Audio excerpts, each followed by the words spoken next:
Hey everyone, welcome to this 10x live stream. So it's been a while since the last one, but today I'm going to do something a bit different. I'm not going to do a general update on development. I'm just going to be talking about what I've been doing for the last few days, which is optimizing startup times, just because I think you might find it interesting and it's my favorite subject to talk about, optimization and profiling.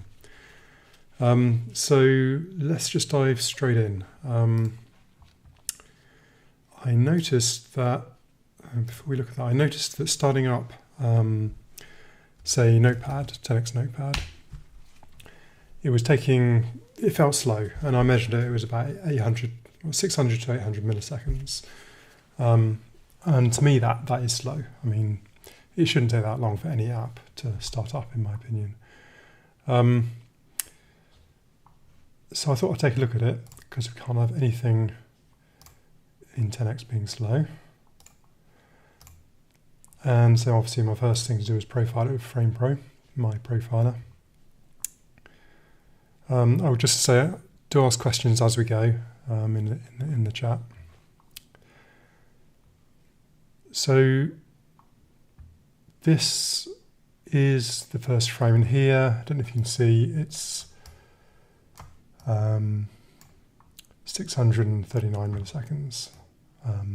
So I did see frame startup times which were slower than this, like I said, up to about 800.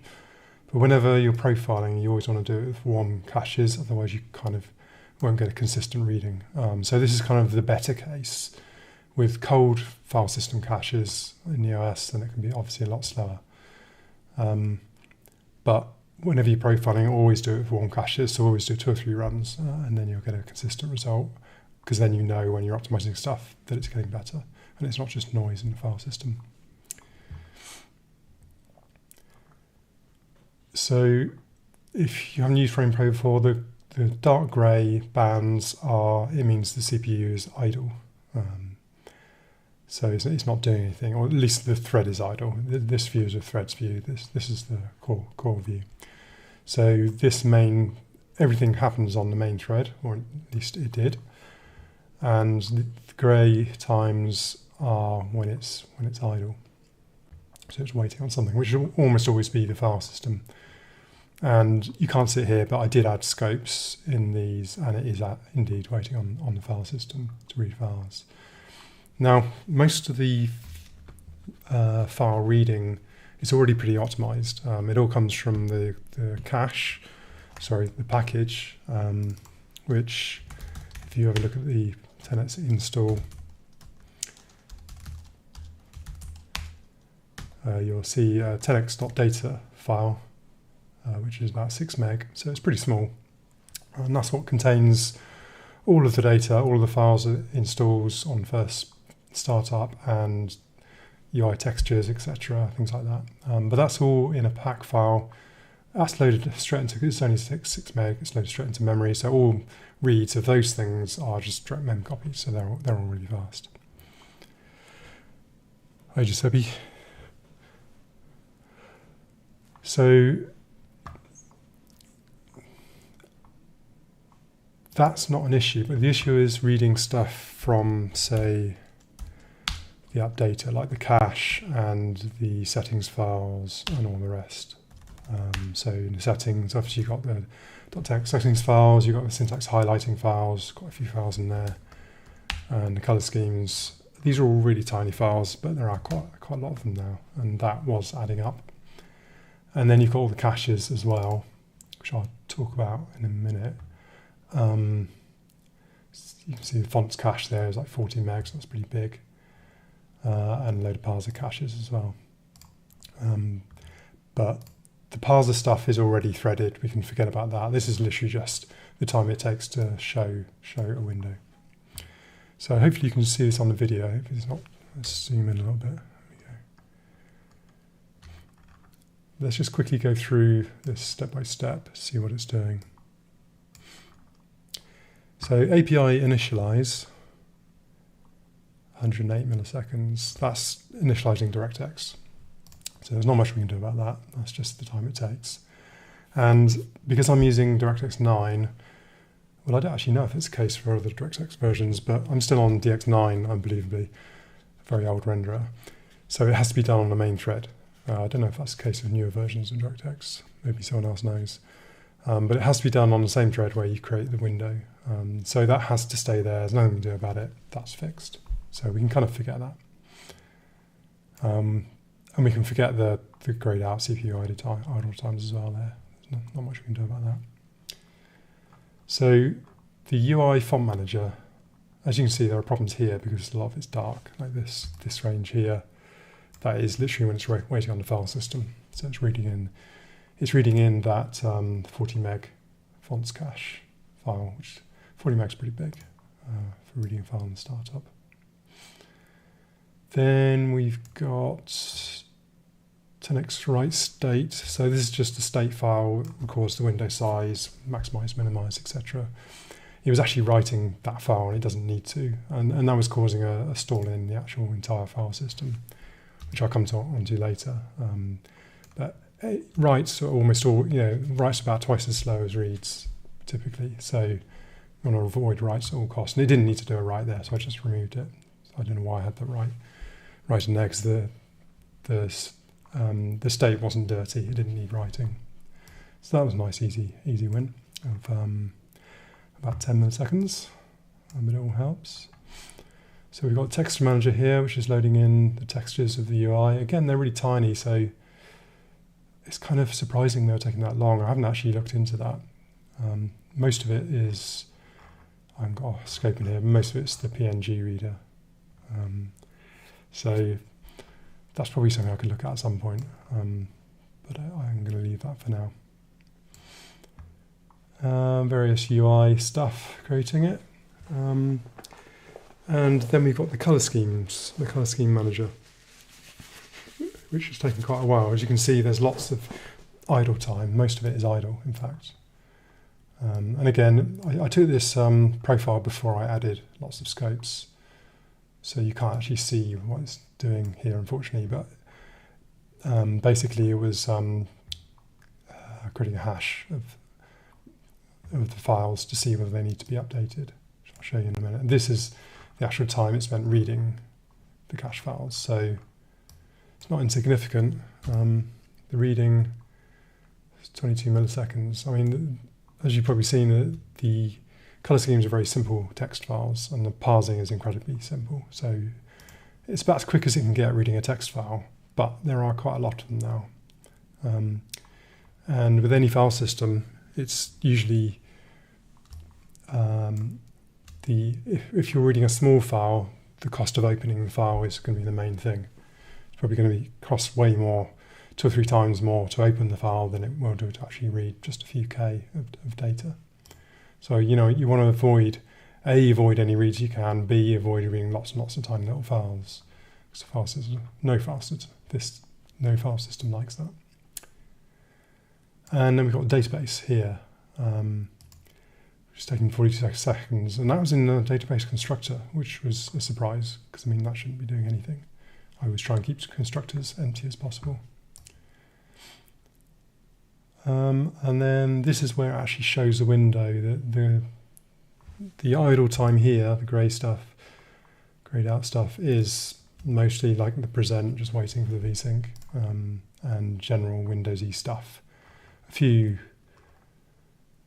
UI things, but it's not really worth worrying about that. There's not much I can do about that. That's just what the first render takes. This is interesting. I didn't actually investigate that, but that's the first UI render, which is taking about 24 milliseconds. So that's quite a long time. There must be some stuff I'm setting up on the first render which doesn't happen after that. Because after that you can see that everything is almost instant. There's just nothing to it. So anyway, that's an overview of the entire first frame.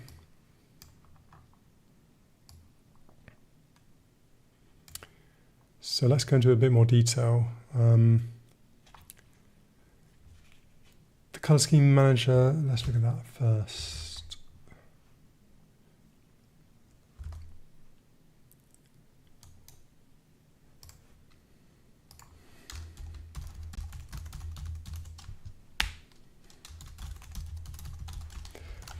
So like I said, this bit here is it checking whether it needs to install files. Now, installing files is a bit weird because in app data, so none of this app data exists until you run 10x for the first time. It's not created when you install 10x, it's actually created on the first run of 10x. So what it does is it copies my preset color schemes from 10x data, the pack file, into 10x settings in app data and creates all these files. Now, when I do an update and say I update one of these color schemes and add a new color or something, ideally it's got to update. So when 10x starts up, it'll check the version, see if it's changed, and if it has, it'll add any new settings. But obviously I don't want to overwrite anything if you have changed the settings file. So if you've changed a file, 10x won't overwrite it. At the moment it won't tell you anything, it just won't do it. Ideally, at some point I'll add a UI so you can see which files are old and haven't been updated. So the way I check whether it needs to be updating is I check the file in app data, I check the hash of that and check that it's the same as the hash of the file in the pack file. And if it is, then I know I can update it safely without overwriting any data. So that's what I'm doing. I'm just creating a hash, reading a hash of the file. So someone's just asked about my profiler. How did you learn how to implement one? Did you read papers about it or something similar? Have you had any suggestions learning about a specific topic? Not really, unfortunately. I've been writing profilers since I started in the games industry about 20 years ago. And I just learned by doing it, basically. I didn't read any papers. My very first profiler was just getting a high-res timer and start-stop and printing it out to the output window. And I used that for about 10 years. It wasn't until later that I started writing UIs for it, etc. So, yeah, unfortunately I can't really give you any resources on that, but there are many great profilers out there these days. So there's lots of stuff to learn from. So yeah, going back to the hashes, like I said, I just create a hash of the file in the pack and the file on disk, check they're the same. If they are, don't do anything. So this isn't actually doing anything, it's just creating hashes of the files and working out. It doesn't need to install any files. So obviously I can cache that, and I just create a map. So I've got let's go to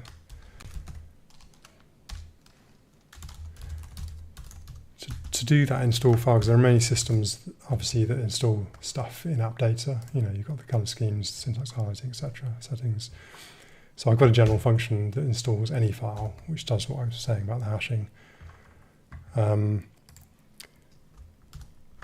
So what I did was I literally just added a map that maps from a file name to one of these, and I just store the last write time of the file and its hash. So I know that if the file hasn't changed its write time, I can assume I've already got the hash. So I don't actually need to calculate it. So as you can see here, it just checks first. If it's in the map already, then I just return it. Otherwise, I actually calculate it. So this is the fast path. So it'd be almost instant. It's not hitting the file system at all here. It can work out. Well, the only time it's hitting the file system is to do the get last write time, but that's very fast. So that eliminated that entire block of 142 or about 100 milliseconds. 120 milliseconds. So that's nice. That was a nice, easy fix. So this map gets written out. Install file cache to cache. Install file cache, which is a tiny, just binary file. It's literally just writing out that table too. So that can be read in very quickly. So yeah, when you're optimizing file systems or file reading, try and avoid text files at all costs. always write binary, so this file write stream is just a binary stream.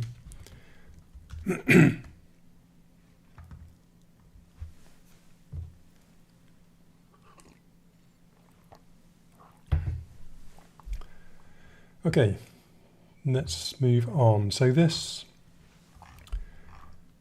reading the color schemes. So as I was saying, this profile is actually a best case because all the OS caches are warm. So that 23 milliseconds is the best case. Now, if file cache wasn't warm, that could be many times longer. So I wanted to get rid of that. And like I said, it's pretty much opening these small files, which takes the time, not reading them. Because as you've probably seen, they're very simple. Let's take a look at one of them quickly.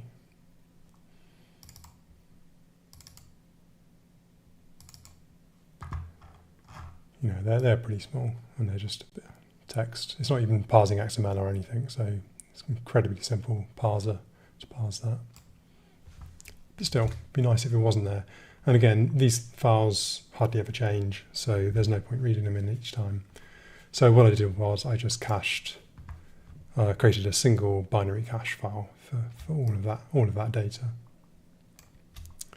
Let's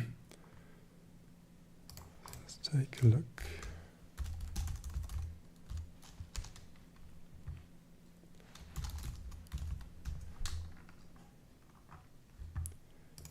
So this reads in, well, let's look at the right first. The cache file, obviously, as always, is stored in 10x cache. And you see color scheme manager.10x cache, and that's only like half a meg, 400K. So it's very small binary file. Always version your files so that you can blow out a cache. You can get rid of the cache if you don't, if you make a sort of change to the format or something. And it literally just writes the color schemes. So there's just an array of color schemes and write each one. So very simple, but again, it's a binary stream, so it's very fast. I actually had to write a binary reader writer for that, and for the settings class it contains as well, which is a bit of a pain, but it's pretty simple.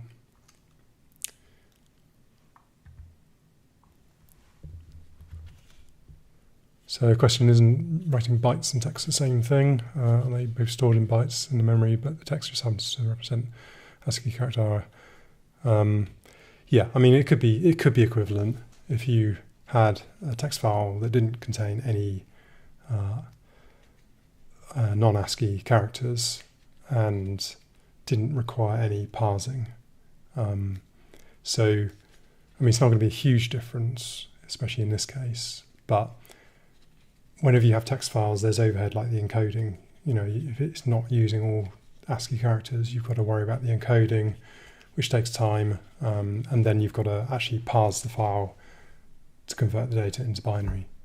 So yes, at the end of the day, everything's bytes, but it's how close those bytes are to what you want to actually store in memory. And writing a binary stream, reading from a binary stream, is literally just copying a few bytes around, and that's it. You don't have to like convert numbers to number strings to ints or anything like that.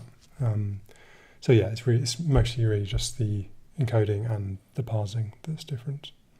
It's not going to be a huge difference here, but if you're going to, as I was going to write a new read-write for the cache, I might as well have it binary rather than, the main benefit is reading one file instead of 20 or whatever. So I needed to write a new read writer. So yeah, might as well have it binary. But having said that, if you're reading writing XML, that can be a huge overhead. If you have massive XML files, like my UI file, for example, that is a huge XML file. Well, it's not huge, it's only like 3 meg or something, but that's pretty big. And as you can see, it goes on and on and on, and that would take a long time to parse. So what I do actually in the build system, I convert this to binary, and then that's what gets stored in the pack file and gets read in on startup. Anyway,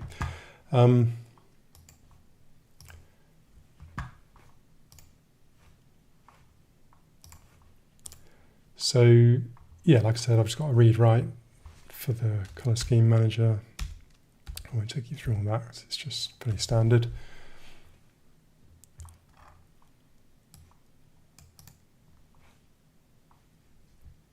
So yeah, you'll see almost all my optimizations, at least the file system ones, are the same. They're all caching files. So, you know, whenever I say caching in this context, I mean you're taking something that you would normally read in, which takes a long time, and then you're just writing it out in a very simple binary format and then reading it back in. So the first time you start 10x, it might be a bit slower, but then every time after that, it'll be really fast. So it's a very simple problem to solve in a way, because most stuff never changes, and if it does, you just need to update it after you start.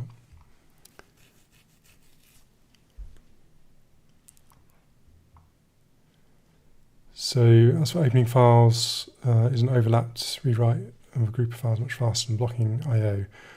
It won't actually be faster, because I'm talking about the actual speed of the OS to open it.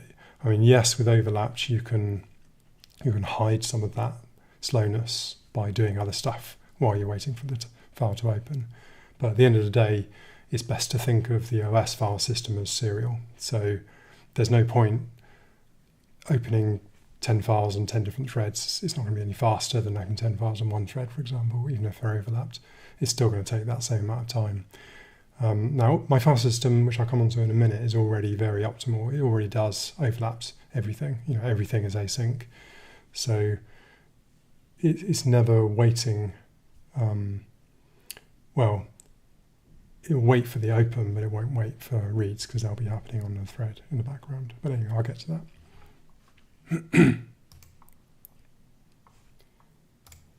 So where did we get to? We've got rid of almost all of the color scheme manager time at this point, which is like 142 milliseconds. So that's a good start. Before I did all those optimizations, I should say my first thought was I was going to stick this on another thread and overlap it with other stuff, and the same for other things like the font manager cache, which I'll come on to next. But there were so many problems with that, because stuff further on in the initialization, like in the UI, it needs the data to be there. You know, a lot of the initialization is kind of serial, one thing after another, and things later on depend on things that have happened earlier, and it's very hard to overlap a lot of this stuff. So I realized quite quickly that it was just a non-starter. I couldn't just do the simple thing and stick that on another thread, unfortunately, which is a shame, because that would have been the easier option. But doing all those file system optimizations, it was so fast. You know, I didn't need to anyway. So maybe that's the best option after all. So the database one, this is creating the parser database, like the constructor. And I found out it was just I was pre-sizing the string table for 1 million strings, which sounds like a lot, but when you're parsing something like Unreal or a really big code base, you'll easily have like 100 million strings or something, or, you know, 500 million or something. It's a crazy amount of strings. So I at some point I said, oh, I'll just chuck in, you know, 1 million. And probably what I was thinking was it was a meg of memory, but it was actually 1 million strings. And the string table takes up, as you can imagine, a lot of memory. So it's 1 million times, you know, the default string length or something. So it was a huge amount of memory. And it was taking 42 milliseconds just to allocate that memory. So I just thought it's not worth it. I just literally removed that reserve. So I'm not reserving a string table anymore. It will just grow as necessary. So it might be slightly slower to do the full parse, but it's worth it to get rid of that 42 milliseconds. So again, that was just a silly thing. Most optimizations are silly things, I find. They're just things you haven't thought about. And because I hadn't profiled this for a while, you know, for probably a couple of years, I haven't really looked at it. There are lots of little things that just come in. If you're not constantly profiling, constantly optimizing, stuff just gets slow. So it's something you've always got to keep on top of. So the next one to talk about, unless anyone's got any questions, I can talk about the font manager.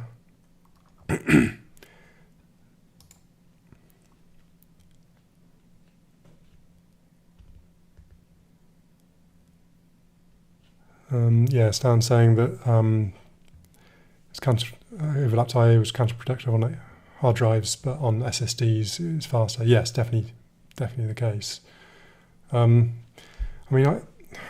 most of my programming work was done on the old style hard drives. I'm still not even sure if SSDs can open files in parallel or even do reads in parallel. I guess probably the modern ones can.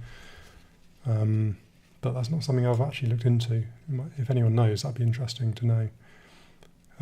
But I still work on the assumption that file system stuff is serial, because I mean, whatever the driver is doing, often things get serialized in the OS anyway. So it's probably a safe assumption to make that everything is serial, and you're not really going to get a huge amount of speed up from overlap stuff. But I could be wrong there. Anyway, we'll come on to a bit more on my file system, and I'll show you where I used well, not typical overlaps, but threaded reads and stuff. So the file system, the font manager cache.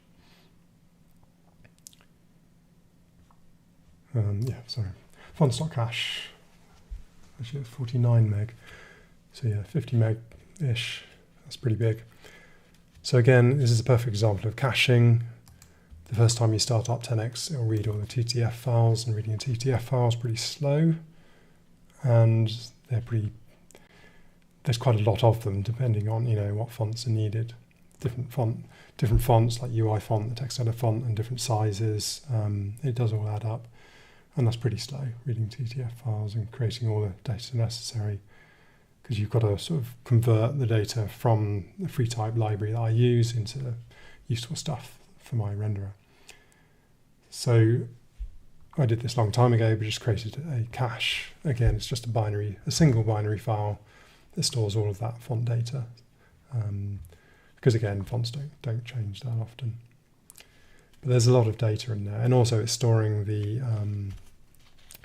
Atlas texture for all the glyphs as well. So you can imagine they're pretty big. You've got textures that I can't remember how big they are actually, but if you imagine if you're zooming right in and you've got a glyph for every single character and a lot of characters, they're pretty big. So that's the most of the time is taking reading in the textures, but they're just stored in raw pixel format. There's no encoding going on there or anything. So as I said, the dark bits are the reads, so that's when it's waiting. Most of the time it's not waiting very much. And again, all the reads are overlapped here. It's all, I've got a read stream, the binary stream I showed you just now.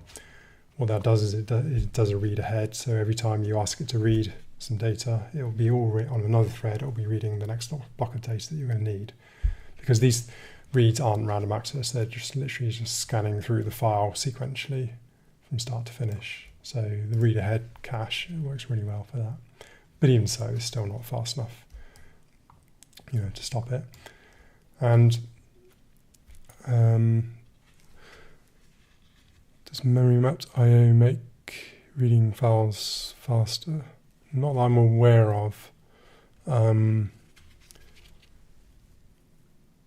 mapped I/O is really good for very big files that you want to access with random access. You don't want to store the whole thing in memory, so it'll just read in the bits it wants in memory as it needs it. But again, it's not going to be any faster. It's still going to read the memory off disk and get it into memory, so it's still doing the same thing.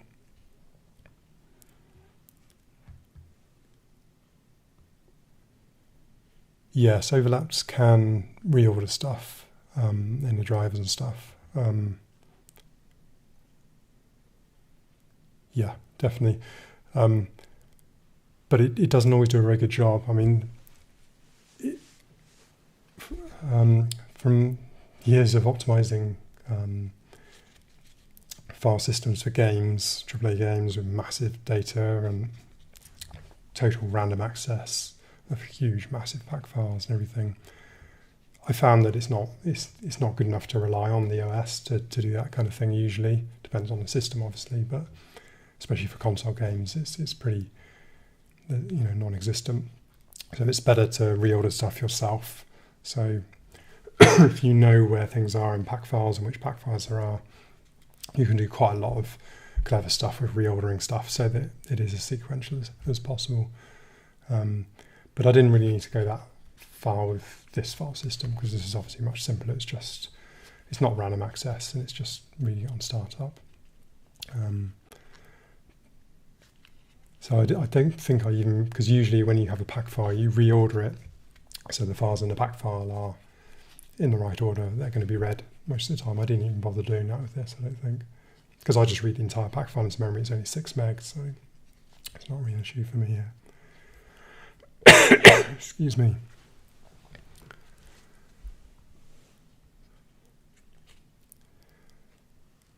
Okay, so the font manager, what I did was I added a precache to my file system to get rid of these stalls. And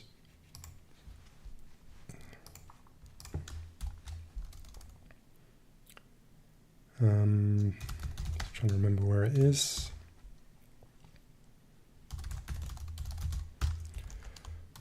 So in my IOThreadMain initialize app, this is the main initialize function. One of the first things I do, well, as we'll come to, it doesn't matter where you put these precaches. So what this does, this precache file, so this is getting the font cache file name, obviously. It adds that to a list, and that's all it does. But then the next time you start 10x, it'll read that list in, and it does that before anything else. So let's find that function, read precache files, and it does re-initialize precached files. It does that in pre-initialize app, and this is the very, very first thing that the app does. So even before it does the API initialize, this happens like way back here somewhere, pre-initialize. So it doesn't do anything complex here, just a few things that need to be initialized before anything else. So the first thing it does is read in that precache files list. So as it's initializing, it's going through, telling what files need precaching, and then the next time it runs, reads in that list of precached files and starts reading those in on another thread, which I'll show you in a minute. So hopefully by the time, so as it's from this point onwards, it's reading in precache files that it knows it's going to need later. So hopefully by the time it gets to the font manager here, it's already read the precache file in, and then it just becomes a mem copy, obviously. So that worked really well. It eliminated these stalls entirely.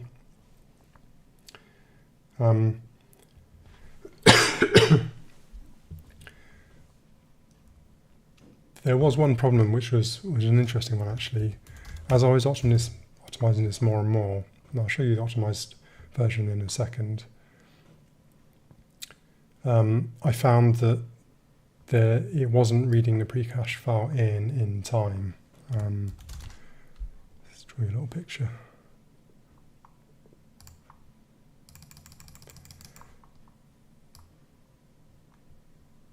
So the precache was happening here,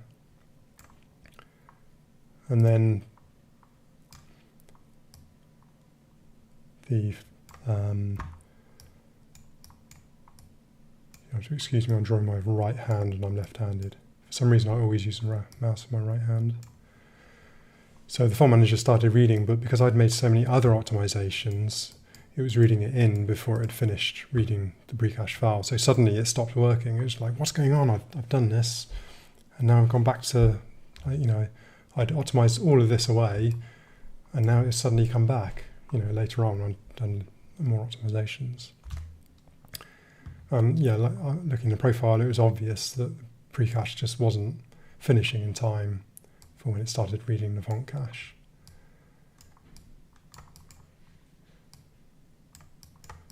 and I scratched my head about it for a while and thought, oh, it's not going to work, is it? It's not going to... I've just optimized it too much that I just can't precache things anymore. But then obviously the obvious solution hit me, and I just divided up the precaching into blocks. You know, because by the time it's reading this block here, that's already read in, etc.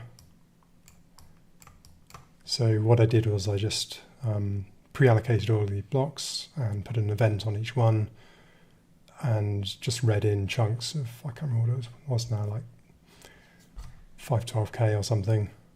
So I read it in chunks, and each time I read it in chunks, I set the event, and then this can carry on. So that worked perfectly, you know, because it did start before, you know, the font cache reader, everything was getting read in time on the thread. So then it was totally overlapped, and that worked really nicely. How are we going?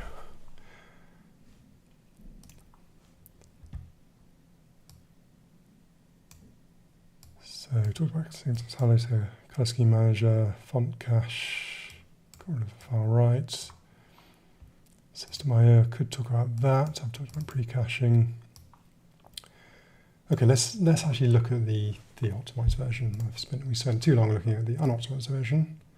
So keep that in your mind. We'll go to the after. Should be that one.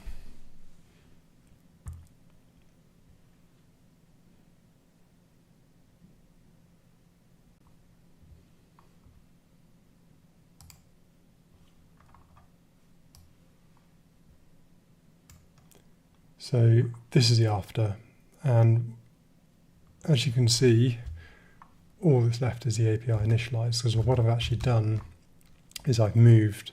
So like I said, this is DirectX. My stuff, the Telex stuff, was all this, which is like 350 milliseconds. But I got it down to about 200 milliseconds after those optimizations I've just talked about. But that's still like, you know, 100 milliseconds and then plus 200 milliseconds, that's still adding up to quite a bit. So what I wanted to do is see if I could overlap the entire initialize. Like I said, I couldn't pull out small bits to thread them separately because things relied on other things. But I thought, what if I can just take the entire initialize and stick it on another thread? Because like I said, this DirectX initialize, I couldn't move off the main thread. And the whole UI system is single-threaded, and the renderer is single-threaded. So everything is running on the main thread, and it has to. But I thought, just for the initialization, could I move this entire thing off onto another thread, and then, before it works out what's happening, move it back onto the main thread when it actually starts rendering. So instead of moving this, I thought I'd just move all this, which is a very radical thing to do. And I wasn't sure if it's going to work. I honestly thought it would be too complex. But it turned out to be pretty simple in the end. Well, I'd say simple, it took me a few days, but it was definitely achievable. So let's have a look at it.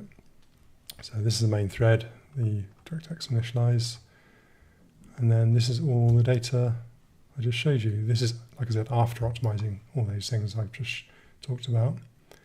So that's like 170 milliseconds now, and it overlaps very nicely with this, almost exactly the same. So that was absolutely perfect. And as I said, this is why I had that problem with the font cache manager, because that's starting to happen much earlier now. It starts here. And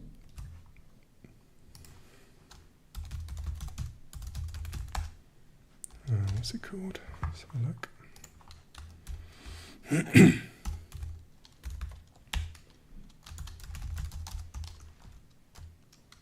Should have that somewhere. There we go. Where's it gone? Yeah, so this is the file system. The big one is, like I said, the font manager.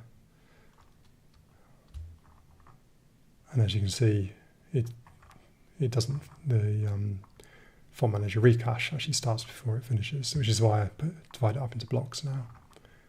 which works very nicely. And again, I had to start the precache as early as possible, like I said, in the pre-initialize app. I couldn't really start it any earlier than that, unfortunately. So it's precaching quite a few files now. I've just kind of scattered them everywhere that I'm reading a file, and so each one of these is a different file. Most of them are really tiny.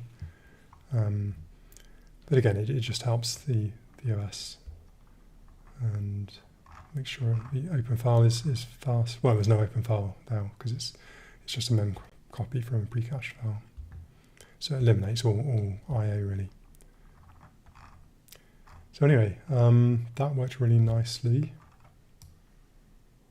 And there's not much more to say about that. The problems I had were, well, the main problem was the texture loading. Because when it was loading a texture, it was creating the D3D texture and copying the memory over, obviously. But I already had a system in there to defer the creation of the DirectX textures. Because there are cases in 10x UI where it creates things on another thread and then moves them to the main thread when it starts rendering them. So I already had a way of deferring the texture loading, so I just had to turn that on in the initialize so that no textures are created. And it took me quite a while to work out the best way of doing that. I won't really go into that. It's a little bit tricky. So, you know, the expensive bit is actually reading the texture in, decoding the PNG and stuff. And then on the first render, that's when it actually creates the texture and copies it across. And like I said, most of these textures are really tiny. You know, they're just tiny little icons and stuff like that. So, you know, it doesn't take long to copy them to the GPU. And the other problem I had was actually asserts, because like I said, the whole UI is single-threaded. Apart from when it's not, mainly it's single-threaded. So I have asserts everywhere in the UI to check that I'm only working on the main thread. There are exceptions to that, like when I create the tree view here with tens of thousands of nodes, I do actually create that on another thread. And what I do is I have an assert system where I can tell it, trust me, I'm working on another thread, I won't mess with any textures or anything. So I set the current thread ID for the object, so the system knows it is, and then when I start rendering it, I move it back to the main thread, and then all the asserts obviously still assert that it's on the main thread and everything's happy. So I spent a while trying to come up with a clean solution of just getting the asserts not to freak out when I move the entire UI system onto another thread. My first way of doing it was to create, was when I moved it back to the main thread to set the current thread ID on every single object in the UI. But that turned out to be tricky because there were, like I said, there were exceptions where stuff was created on other threads and it all just got really complicated. In the end, I just realized I can just pretend it's still on the main thread. So I changed my get current thread ID to be always return the main thread if it was on the initialized thread. So the UI still thinks it's running back here on the main thread and everything's happy and everything's fine. And I know I'm not going to do anything bad when I'm in the initialize. And then when I move back to the main thread, nothing has to change. And that was pretty easy. I mean, I was tempted just to comment out the asserts, but they are really useful. You know, and I'm doing so much threading, it's so easy to accidentally call something off a different thread when I shouldn't be. So it was nice to still have the asserts in there. So really, those were the two main problems. Other than that, it was just a few things where I was calling back into I was calling Windows functions, which then would call a renderer function. For example, when I resize the window after you initialize, and I obviously couldn't do that, so I had to defer things like that. And I thought there was going to be hundreds of things like that would just mean it was too big a task to do, but there weren't too many. It only took me a few days to track them all down. So hopefully I've got all of them now, and I'm not doing anything bad on the main thread. But I've stuck loads of asserts in my renderer that it should never ever be called on any other thread than the main thread, and none of them are fired yet. So it's looking pretty good. So really, they were all of the optimizations I did.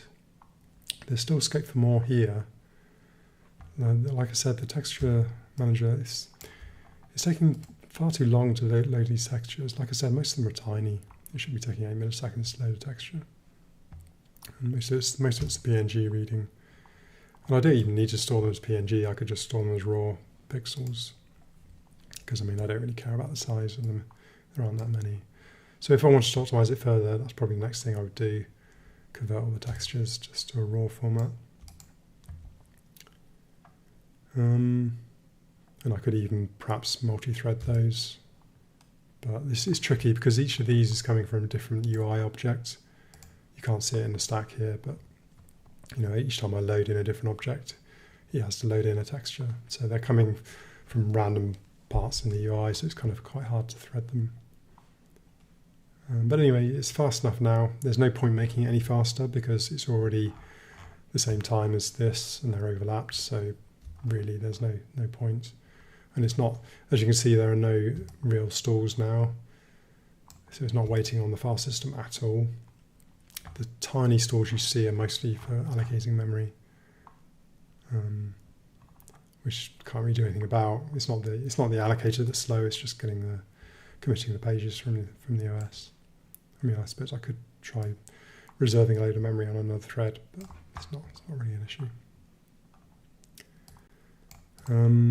Yeah, that one is definitely an allocation. I looked into that because I thought it's still doing something on the file system, but no, it's actually an allocation. So anyway, let's have a quick look at the file system.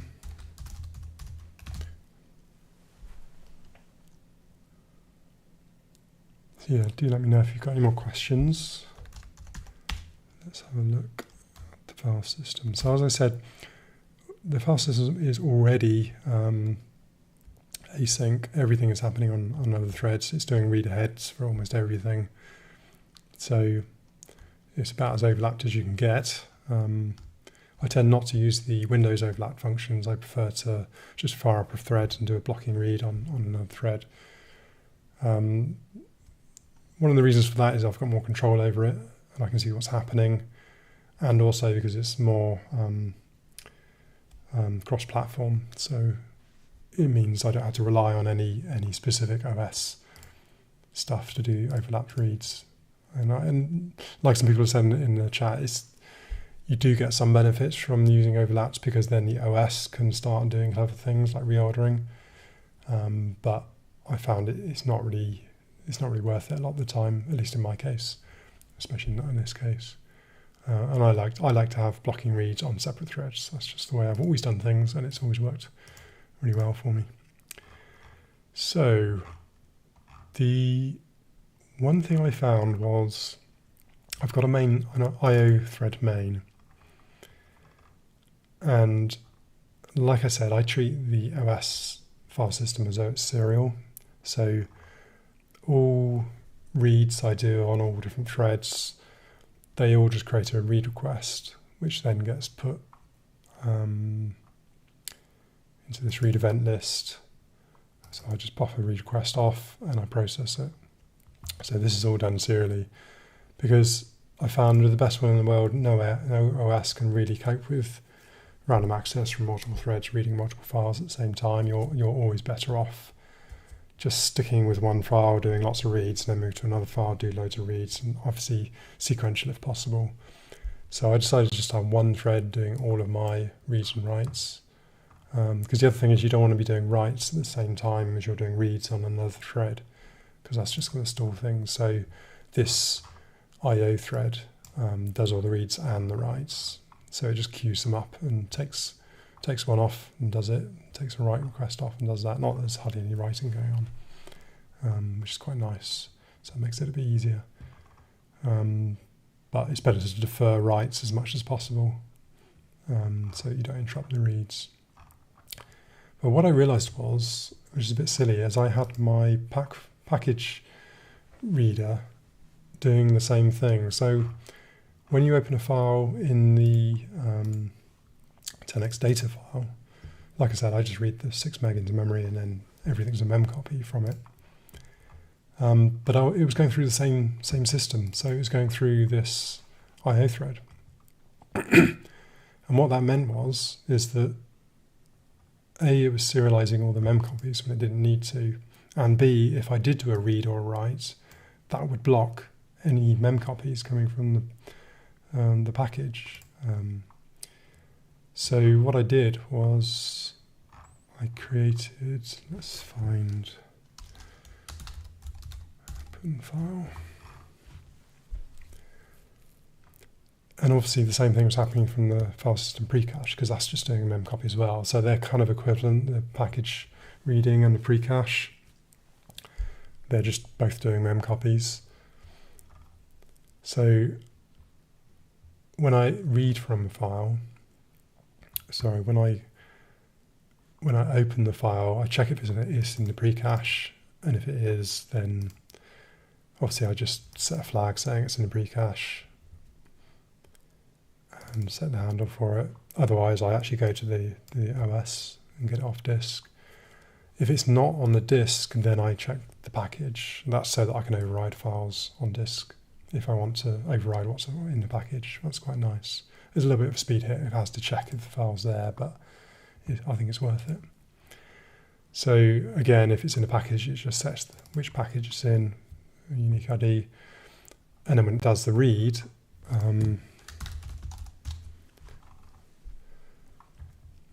now what it does is if it's in the precache or in a package, then it creates a new thread off the thread pool. Because what I realized is, at first I thought, oh, I'll just create a new IO thread and serialize all the mem copies and stuff. And I thought, what am I doing? I can mem copy off multiple threads at the same time. You know, there's no real need to serialize those. So now I have a thread pool which fires up a thread for every read. Obviously, the thread pool stores threads, so it's not creating a thread each time. But in theory, that's what it's doing, creating a new thread, and that handles the request. So the mem copy is still async, because at first I just thought, oh, blow it, I'll just do the mem copy off in the read itself.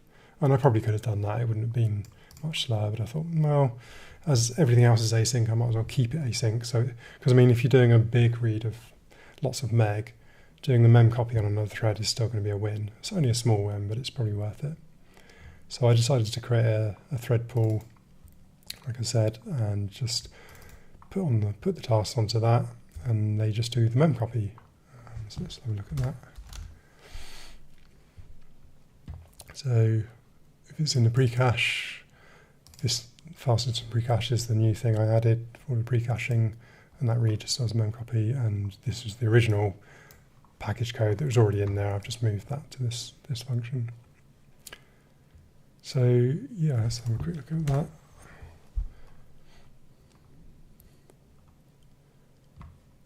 So it just gets the handle, gets the file data from the handle. And then, oh yeah, like I said, this is the sneaky bit I added to read it in blocks. So what is the read block size? Okay, it's a meg. So yeah, I just read it in a meg at a time. And somewhere set, oh sorry, this is actually precaching the file. This isn't the read. I was meant to be looking at the read.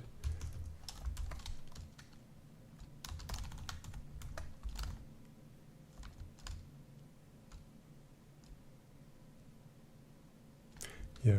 Okay. Anyway, let's look at the precache first. I guess that makes the most sense. So when I precache a file, I just add it to a queue, set the do something event. The main precaching thread. There's one thread precaching all files. Like I say, there's no point in overlapping them. And it just calls precache internal, which literally just does the file open and read. And like I said, I work out how many blocks, how many 1 meg blocks there are. I create an array pre-sized to that many blocks.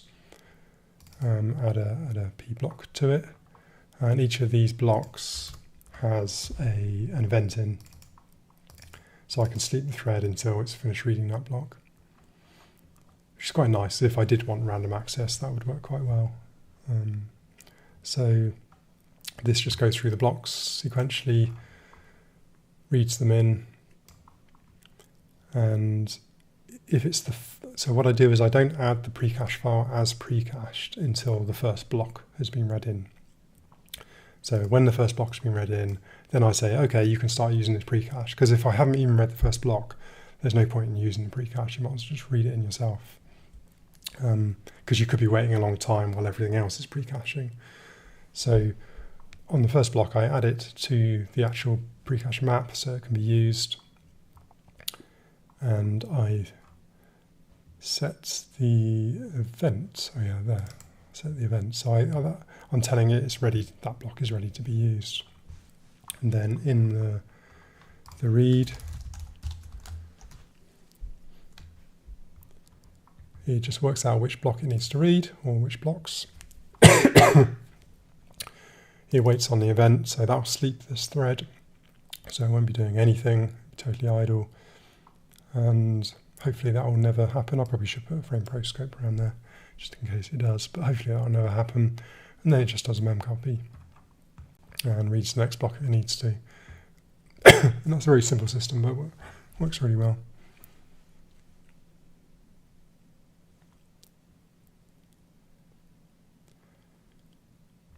So yeah, it'd be interesting to write a benchmark that compares reading sequentially single thread with multiple reads at once and see the difference between SSD and HD. Yeah, I'm trying to remember when I was working on consoles. I'm pretty sure I worked on consoles with SSDs, and I still found that doing, read to multiple threads, but sequentializing reads as much as possible was always a win, rather than relying on the OS. I can't really give any exact details on that, because A, it was a long time ago, and B, it's probably under NDA somewhere. Yeah. So yeah, I think that's it, unless you've got any questions about the file system in general. But it's all pretty optimal. I mean, it's nowhere near as complex as the file system for games, because it's a much simpler problem I'm trying to solve. Not random access, and it's only reading on initialize. But it does the job pretty well now. Oh, there was one other thing before we finish. My voice holds out. The fading in. So let's look at.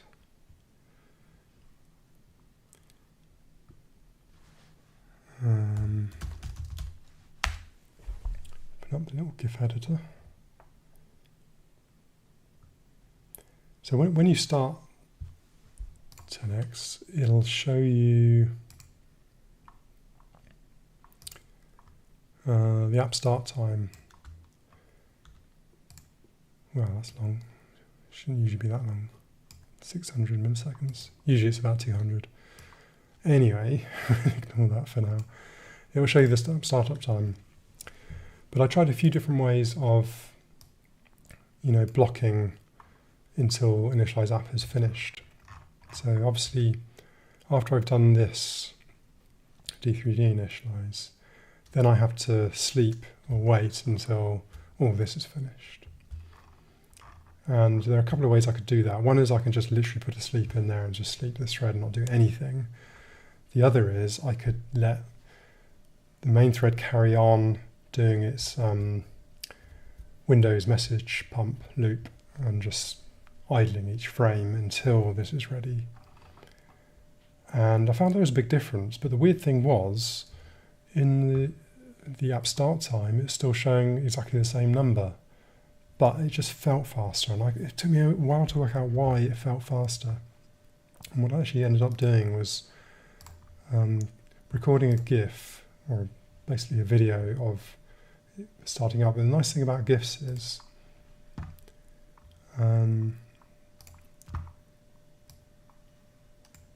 is you can step through individual frames and get timings of it.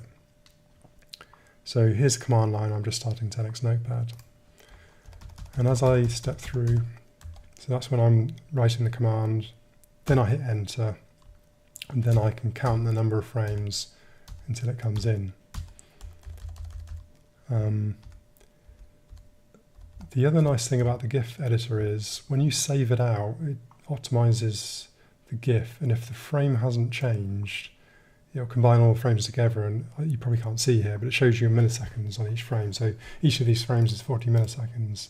But then when you save it out and load it back in, any frame that's identical, it'll combine into one frame. It hasn't done that here, I don't know why. And it'll tell you how long that frame took.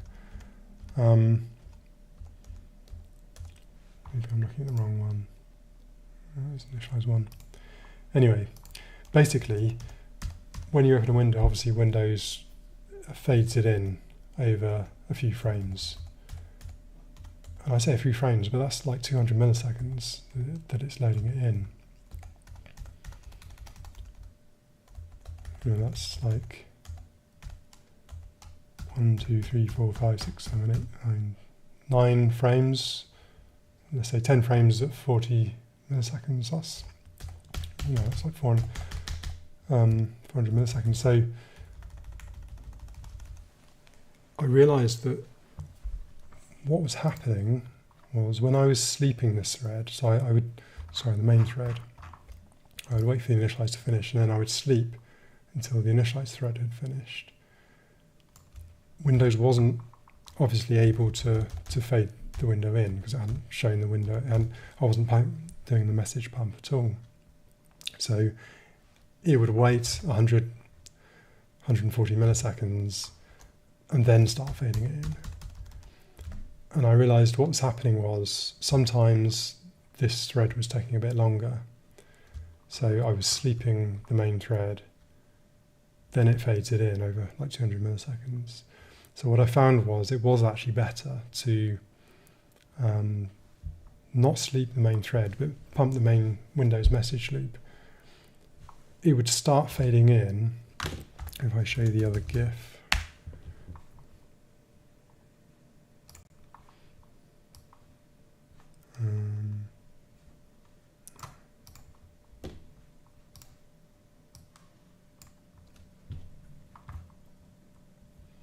it would start fading it in sooner, even though it didn't have any window to fade in, which is a bit weird, but I don't mind that.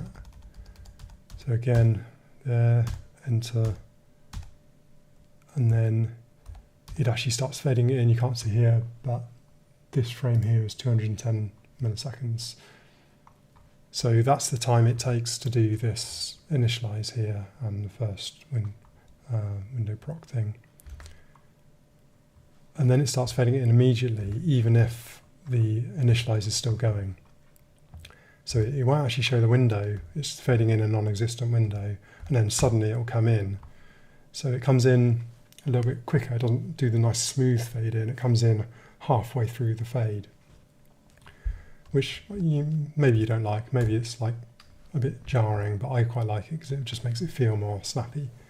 You know, you don't have to wait for it to do a whole long fade in.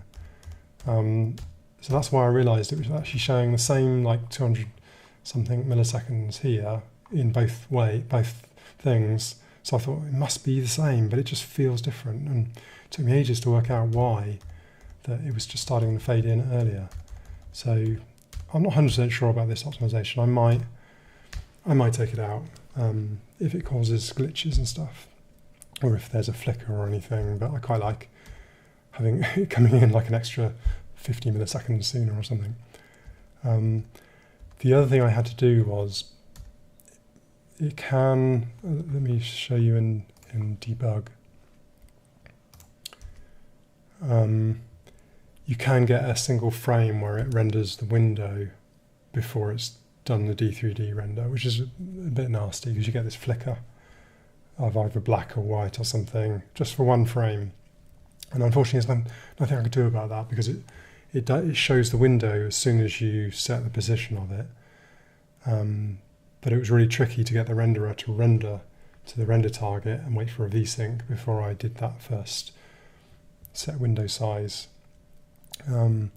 So I probably could have solved that if I already had to.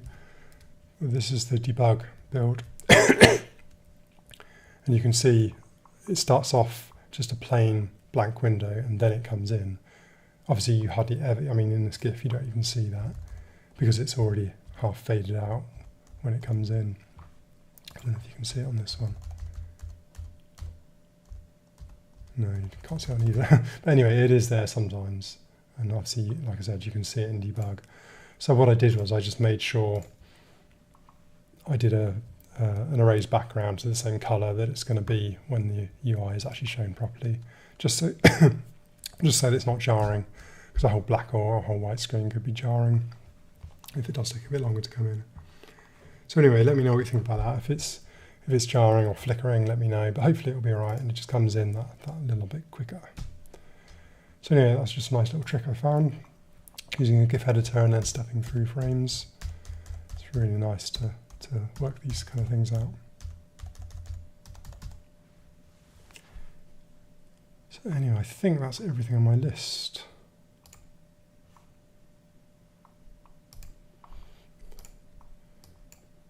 Precaching, caching.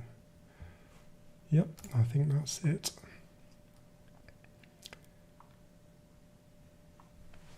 So I might as well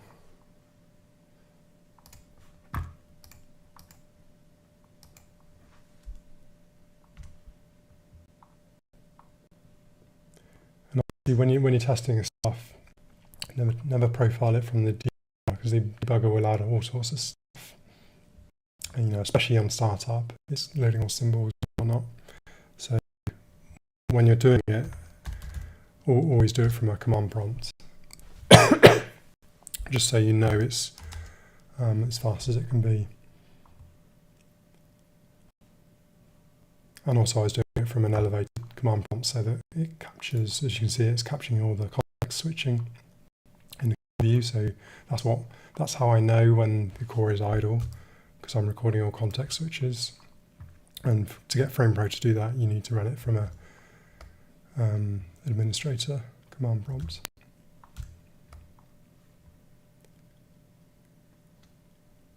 It's taking a while to build.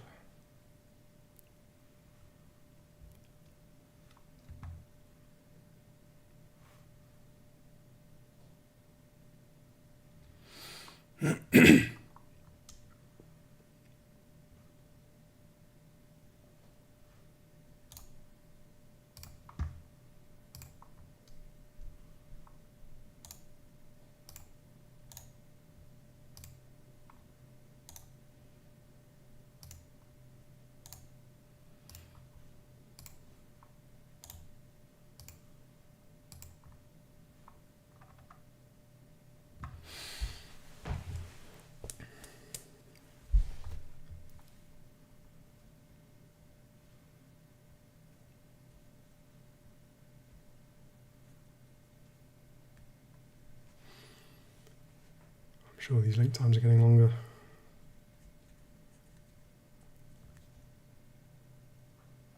Failed. Oh, damn it, I'm opening PDB. Anyway, I won't show you that then. But anyway, you can play around with it yourself, and hopefully you'll find it a lot snappier and faster. So I think I'll leave it there because my voice is going.